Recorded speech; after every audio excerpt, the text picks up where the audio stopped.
بسم الله الرحمن الرحيم سبح اسم ربك الأعلى الذي خلق فسوى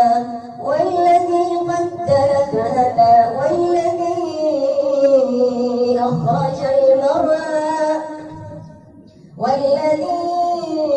أخرج المرعى فجعله غثاء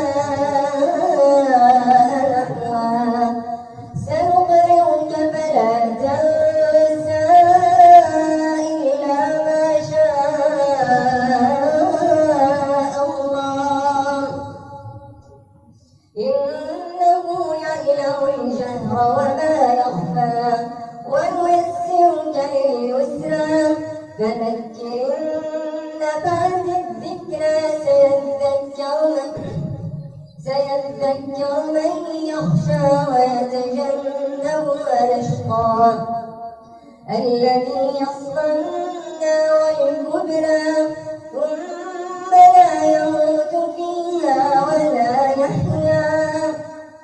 قد أفلح من تزكى وذكر اسم ربه فصلى بل تؤثرون الحياة الدنيا والآخرة خير وأبقى إن هذا لفي الصحف